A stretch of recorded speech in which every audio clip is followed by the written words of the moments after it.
Hello boys and girls, welcome to my YouTube channel real experience by Nikhil. हम अक्सर ये सोचते हैं कि यार ऑस्ट्रेलिया में कमाई बहुत है। क्या आपने ये सोचा है कमाई के साथ साथ टैक्स भी बहुत है? टैक्स के बारे में आपको पता है? नहीं पता तो ये वीडियो आपके लिए है, पूरी वीडियो एंड तक देखना।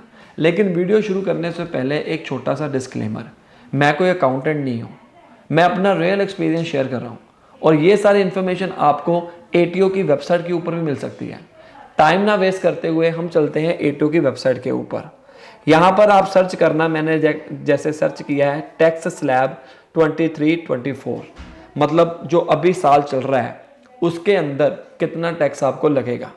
तो इसके अंदर आप देखते हैं, अगर आप इसके ऊपर क्लिक करोगे आपको सारी इन्फॉर्मेशन मिल जाएगी। ये इसका लिंक जो है वो मैं आपको नीचे डिस्क्रिप्शन में दे दूंगा ताकि आप इसकी इन्फॉर्मेशन ले सको। ये जो इस साल का टैक्स है उसको हम समझते हैं कि टैक्स स्लैब होता क्या है। अगर आप 18,200 तक कमाते हैं उसके ऊपर आपको कभी भी टैक्स नहीं लगेगा इसके मुताबिक। फर्स्टली 18,200 एक साल में, ऑब्वियस ही बात है कि ज़्यादा ही हम कमाएंगे। अगर आप फुल वर्किंग राइट्स के ऊपर हो या स्टूडेंट भी हो तो भी आपका 18,200 से ज़्यादा ही बनेगा। अगर आपके पास वर्किंग राइट्स हैं, नहीं है वो बात अलग है। इसके अंदर खर्चे भी होते हैं, वो आपको एक अकाउंटेंट बताएगा। मैं आपको ये इन्फॉर्मेशन देना चाहता हूँ कि आपको ये सारी चीज़ें पहले से ही पता होनी चाहिए। मेंटली प्रिपेयर अपने आप को करके आना। हम यहाँ पर आते हैं पैसा कमाने के लिए, जब खुद से देना पड़ता है टैक्स के रूप में या किसी भी रूप में, हमारे को फिर दिक्कत आती है। तो अगर आपकी इनकम 18,201 से 45,000 के बीच में है, मतलब 45,000 के बीच में है, 19 सेंट्स फॉर ईच ओवर 18,200, आपको 18,200 से अबव हो जाती है। अगर आपकी इनकम जैसे 44,000 हो जाती है, 18,200 से अबव जितनी इनकम है उसके ऊपर आपको 19% पड़ेगा। 19 सेंट्स मतलब 19%।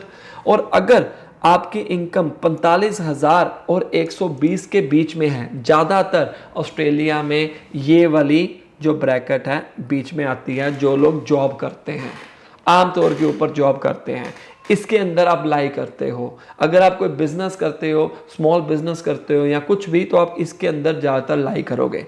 तो साफ साफ लिखा हुआ है 5,092, 5,092, ये तो आपको देना ही पड़ेगा।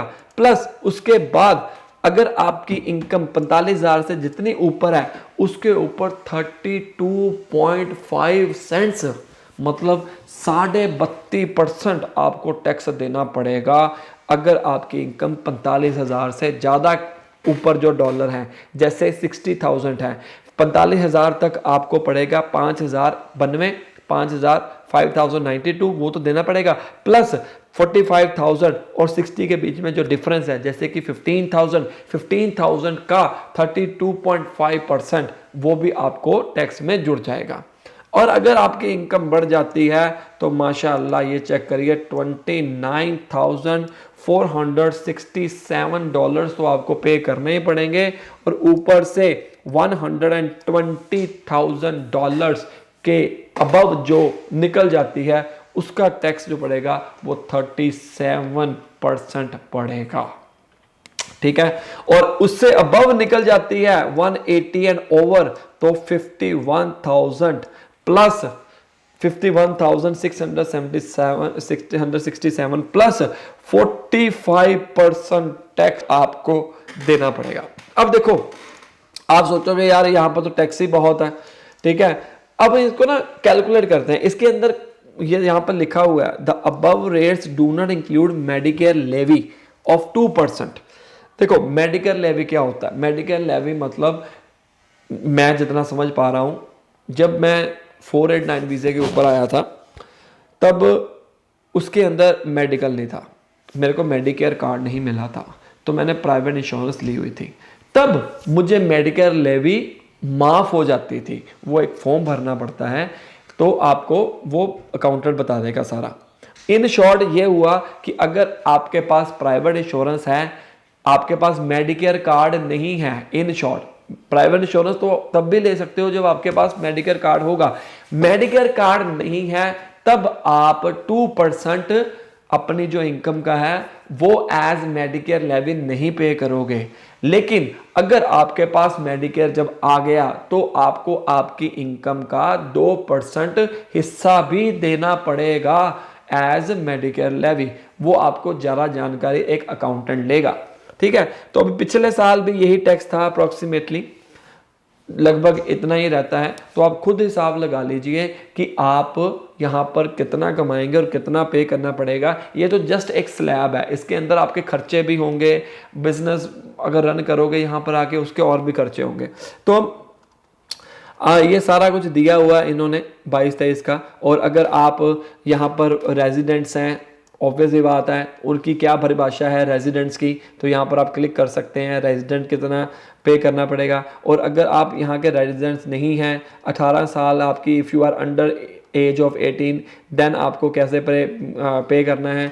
और वर्किंग हॉलीडे मेकर टैक्स अलग है। और अगर आप कैलकुलेट करना चाहते हो, सिंपल टैक्स कैलकुलेटर इसी पेज के ऊपर मिल जाएगा, आप यहाँ पर सिंपल टैक्स कैलकुलेटर कर लीजिए। जैसे आपकी एक इनकम जो है, एक कोई भी नंबर भर लेते हैं 22-23 पिछले साल के मुकाबले, मान लो मेरी इनकम जाती है 1,40,000, ठीक है, 1,40,000। रेजिडेंट फुल ईयर मतलब पूरे साल के अंदर आप यही रहे हो तो आप यही क्लिक करोगे। नॉन रेजिडेंट फुल ईयर मतलब यहाँ के वासी तो हो, आप ये सारी जो डेफिनेशन है पढ़ लेना।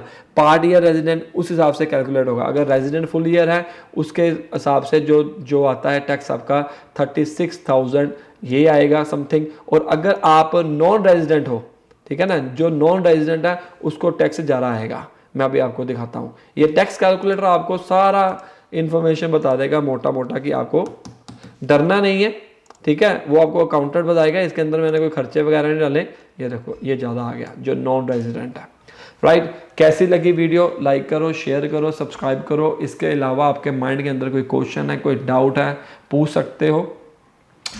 ऐसी और वीडियोस के लिए मेरे चैनल को सब्सक्राइब कर लो। मिलते हैं अगली वीडियो में, तब तक के लिए बेस्ट ऑफ लक। और नीचे डिस्क्रिप्शन में इंस्टाग्राम के ऊपर मुझे फॉलो कर लीजिए, और टेलीग्राम का ग्रुप का जो मैंने लिंक है वो भी दिया है, वो भी ज्वाइन कर सकते हैं। जो ऑस्ट्रेलिया आना चाहते हैं उस ग्रुप को ज्वाइन कर लीजिए, काफ़ी बंदे हैं, अपनी कम्युनिटी है, और उसके अंदर आप क्वेश्चन वगैरह कर सकते हैं और सारी इन्फॉर्मेशन आपको वहाँ पर मिल जाएगी। Bye bye and best of luck.